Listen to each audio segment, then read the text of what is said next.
And in our solution strategy, stage one is primarily about restoring integrity to the systems while taking care of the people who've been most damaged and most disenfranchised by the system with monies that are made available not through creating new violations, new taxations, but through cutting the military budget in half and getting rid of the interest on the Federal Reserve, getting rid of the Federal Reserve.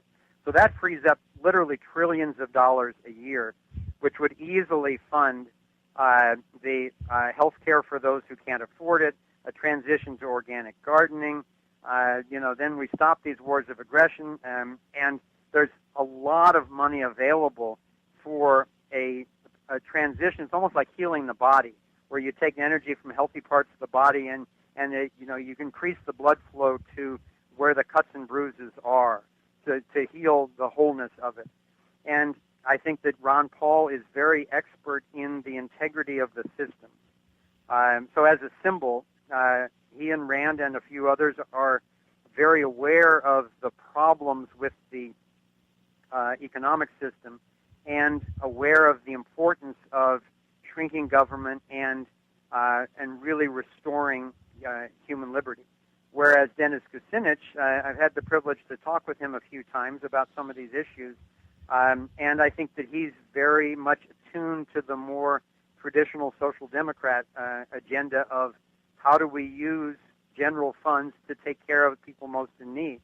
And ultimately, in the long run, I think that's not a workable or sustainable system. But in the meantime, while people are transitioning, rather than throwing people off the cliff who are dependent on that system, I think the key thing is to keep the goal in mind of absolute freedom, not create any new violations along the way, and then use the funds that are freed up by creating a more honest system to take care of those people in transition, and I think he would be effective at that. So let's say, for example, let's say Ron Paul was president and Dennis was vice president for 4 years, and then the next 4 years they switch. And meanwhile, they're each doing what they're good at with integrity. And then so that's 2 terms, and then in the third term, you'd be really winding down ideally, the other systems had been put in place with independent currencies and security systems and insurance systems. The dissolving of nation states had been shown to be so effective that it would be clear if any of that needed to be kept in place. But ideally, we'd be moving into a truly voluntary, but really just society based on the protection of individual rights. So I think in a really ideal scenario, we see the tipping point. Basically, 2012 is the year of exposing what's really going on through things like Thrive and a lot of other media and programs like your own that are spreading like wildfire. A tipping point of the population will be awakened by the end of 2012. I'm quite confident.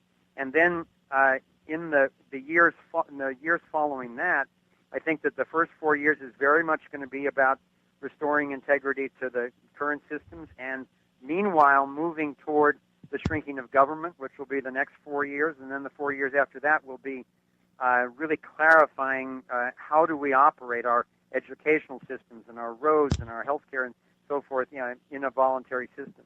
So I can actually see us crossing the tipping point of awareness and action within the next year to two, and actually being very solidly ensconced in that transformation in the 8 years following that, and then in the 4 after that, that we would be already reveling in the health and prosperity and just the freedom and security of a voluntary system. That may be very optimistic, but the more I see how rapidly things are changing with the internet technologies and with the way that particularly the youngest generation now is looking to think outside of the box, I think that that's actually possible.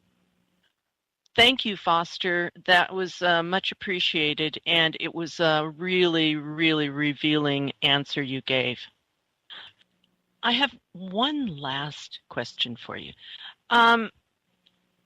Thrive is directed at those generally unaware versus what we call the woo-woo realm, those who are well aware of what is going on.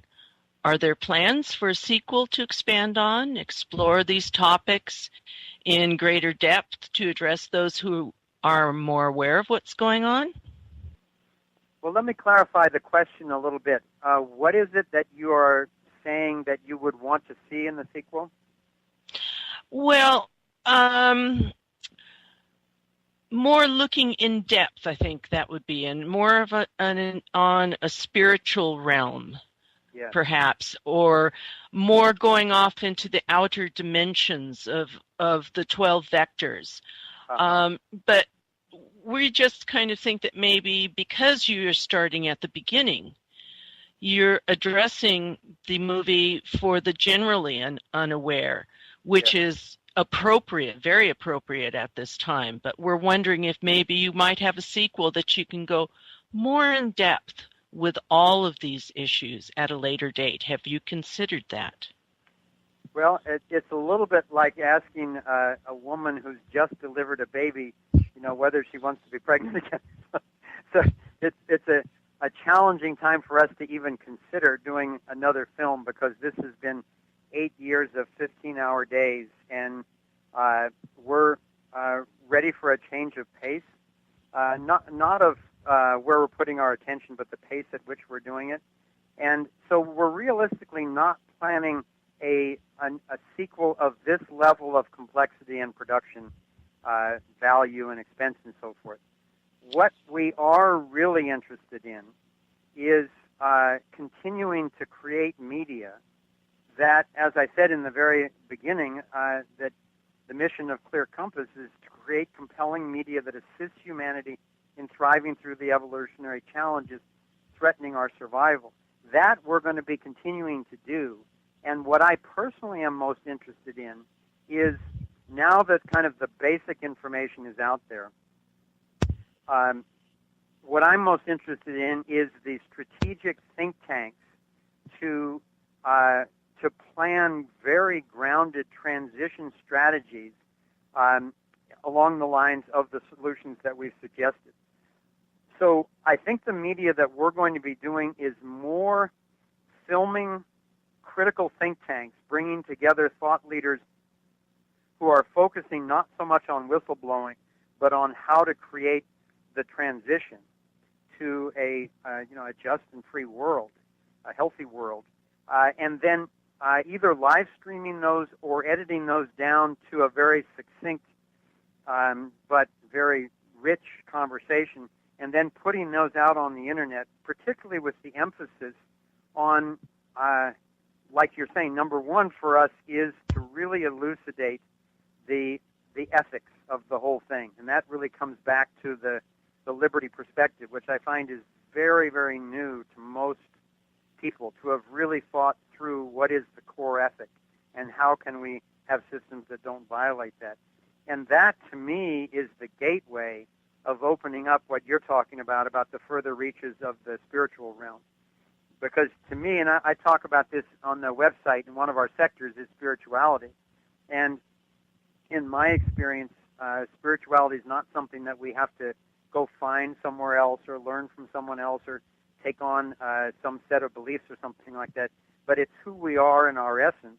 And as we get good at relaxing our body and letting our emotions flow responsibly, and both opening our mind and learning to focus our mind, and learning to get good at resolving conflict with other people and living in harmony with our environment. When we get good at those 5 things, our spiritual nature can really come out and blossom and play and interact with other people. And I really see a whole spiritual emergence going on the planet right now as we're just beginning to get good at those things. And also in my personal experience, as we clear ourselves in those ways, there are gateways that open up in our own consciousness that begin to access other realms of consciousness, other vibrational frequencies and harmonic resonances, where there are whole cultures of intelligent entities, they're waiting to greet us with loving and open arms, and they're already in support of us, but for a lot of people, they are unaware of our connections on those other levels. And then on a slightly more practical, but also very far-out level,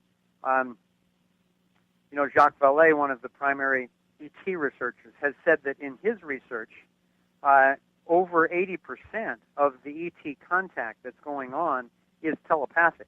Very small percentage of it is actually some sort of, metallic-looking ships that materialize and then fly around and that kind of stuff. So I think that as we discover our spiritual natures, we're naturally going to realize our already existing connection with entities at all different levels. And as we invite in the ones that are healthy and nurturing and learn to avoid the other ones, I just see a whole release of love and freedom and creativity on this planet beyond anything we can imagine right now. And I'm as excited about that, and maybe more so than any of the rest of it. But we've got some work to do as we're going that direction. Well, again, your answer is very revealing, and I appreciate it very much, Foster. Thank you. And I won't bother you about a new baby too quick. Thank you. We'll keep you posted. Great. Thank you, Uranus. We have been speaking with Foster and Kimberly Gamble of ThriveMovement.com. Thank you for sharing your time and thoughts with us today. We hope the listeners have gained insights into the topics we've been discussing, and we hope you enjoyed it as much as we did. If you didn't, you must not have paid attention to our no refunds, no exchanges policy, where we clearly state that all sales are final, for we are the Time Monk Radio Network. We can't recapture time not well spent. Rather, we are forward-looking, and we believe the past is for historians, as long as its history lessons have been learned. Instead, we'll keep our eyes looking for what the future may hold. On behalf of Fox and all the members of the Time Monk Radio Network, thank you, Foster and Kimberly. And in our tradition, may you and yours have many tasty pies to come. Well, thank you. It's been a pleasure to be with the Time Monks for this conversation. It's very inspiring, and I look forward to future ones. I just want to say how much I've appreciated this. I think it's been a fabulous call with you, and I'm encouraged by the thoughtfulness of your questions, and I'm grateful to have participated. Look forward to talking again. Thank you, Kimberly. Thanks, Kimberly. Thank you. Thank you very much, Foster. Thank you, Foster. Thank you, You are Foster. welcome. Yeah, thank you, Foster. You've inspired wonderful questions. Well, thank you. It's a pleasure. I'll see you on down the road.